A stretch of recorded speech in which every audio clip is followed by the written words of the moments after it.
everyone, and welcome to our new series where we discuss the latest and greatest in smart building technology and indoor mapping. My name is Morgan, and I'm the U.S. Field Marketing Manager here at MapsPeople. And I'm joined today with our two guests, Christy and Stevie. I'm Christy McDougall. I head up our solutions engineering organization here at MapsPeople. I'm Stevie Grossman. I'm a regional sales manager here at MapsPeople. I work with most of our clients on the East Coast of the United States. So with all this experience, where would you say that MapsPeople comes into play when it comes to smart buildings? Obviously, MapsPeople's background is not specifically in smart buildings.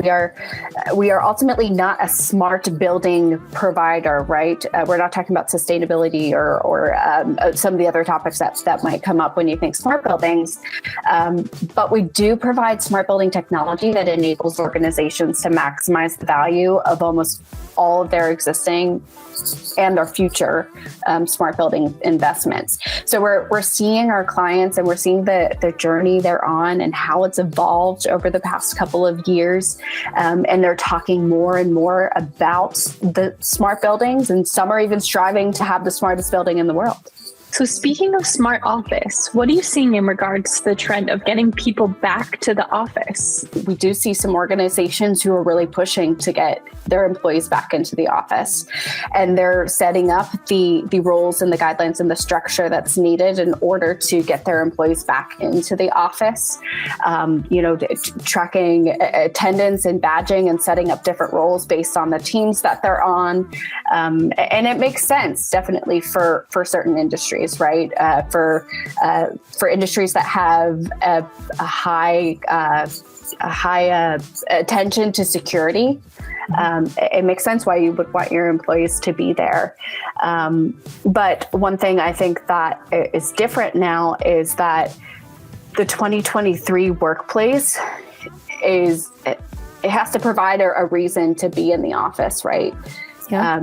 You have to give your employees the environment that they thrive best in and make it as appealing as their home office might be, right? Or you're looking at retention issues. And you made a good point the other day to me that we spend all of this time when someone is in school finding just the right way that they retain knowledge and the way that they work and how best do I get them to work with different groups.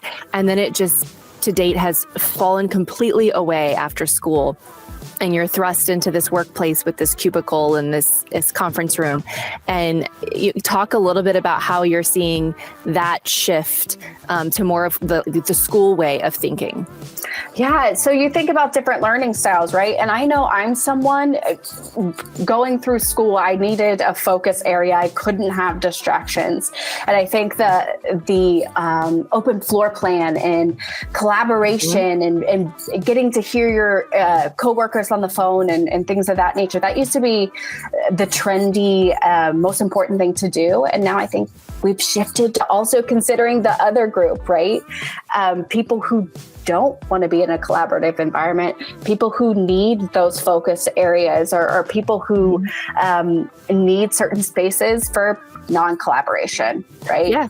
In fact, at MapsPeople in our Austin office, we moved offices to facilitate that because our old office was all open floor plans, and it gets loud. It was hard for people to focus. So even when we were trying to get people back into the office to collaborate, they would often work from home, myself included, because we had meetings, we needed to focus, we needed to be quiet, and we had no space to do that. Mm-hmm. And so we moved offices completely, and now it's this, I hate to use the word hybrid model, but that's kind of what it is, where we have this open floor plan when you want to collaborate and visit, but we have phone booths, we have quiet rooms, we have rooms with walking treadmills that are meant for one person, we have conference rooms that are meant for huddles. So I'm seeing this in our client base as well is, yeah, open collaboration is great, but people will not go into the office if they don't have options. And how are companies supporting this shift to come back to the office? Companies facilitating a way for employees to see when their coworkers that they work closely with are going to be in the office and where they're going to be. And I know that affects a lot of decision making, right? If Stevie, you and I work really closely together, if I see that you're going to be in the office, I'm more likely to come in, especially if I can collaborate with you, if I can sit near you, but then also have a space to go off and focus. I know we tend to chat a lot when we're in the office together, but facilitating a way for people to find, hey, is my work buddy or my coworker going to be there today? And that also, it drives people more into the office to make use of these new spaces that companies are now designing for. Absolutely. You want your office space and the employees there to support your workday and make it worth the commute, right? That was a huge benefit with us shifting to remote working, was eliminating that commute time. So what are companies doing to make sure that they're getting people there? They're communicating who's going to be there with them, and providing the right types of environments to support how they're working. Well, and talking about the human-centered design approach, right? I'm seeing a whole lot of things and shameless plug here that a map facilitates, right? Or even without a map, right? Just even thinking about our office, we have occupancy sensors in our room, and the one room I'm always looking at is the room that has the walking treadmill in it. So if I know that treadmill room is occupied most of the day, I'm not going to go, but I might go into the office if I know that no one's occupying that treadmill walking space, because I'm going to be taking my meetings while I'm walking to get some exercise in. We also, work really closely with one of our smart building clients, and they're even enabling turning, having the blinds go up and down, see what the temperature of the room is, see what the noise level of the room is, be able to power the lights on and off from the app. And that's based on, a map plus geolocation services. So when someone walks into the room, they can be able to control everything about the room to make it a more comfortable experience. Okay. So how about something like employee wellness? Is that something that you're taking into this new equation when it comes to smart offices? Yoga rooms, yep, wellness rooms, quiet rooms, walking treadmill rooms. Wellness is playing such a large part now in the design aspect of smart buildings, which I'm happy to see, obviously. We keep talking about the treadmill, but man, I use it every time I come into the office. Yeah, no, and I would agree. I'm seeing the same thing from the clients that I'm working with as well. I think that these used to be trendy, short-lived things that you would, or something that you hear about, like Google offers, exactly. right? Like my company would never do that, but now they should, and they are starting to. Right.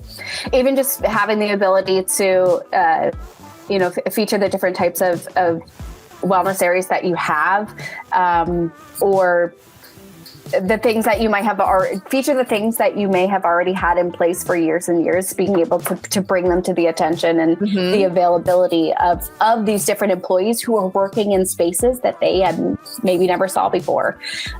So I know there's clients that we see who have, the obvious, the gyms, the yoga studios, but the walking paths, going outdoors. That's true. Providing areas for work and collaboration outdoors is also coming up more and more.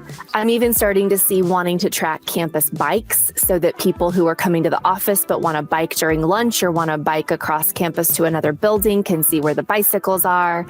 All of that plays into the design aspect, even when you're not inside the building itself. Okay. That sounds really cool. Now, with the hybrid model that you mentioned earlier, how are companies accommodating the fluctuation of crowd size in their offices? So something that actually started pre-pandemic and pre the hybrid flexible work world was the concept of neighborhoods, right?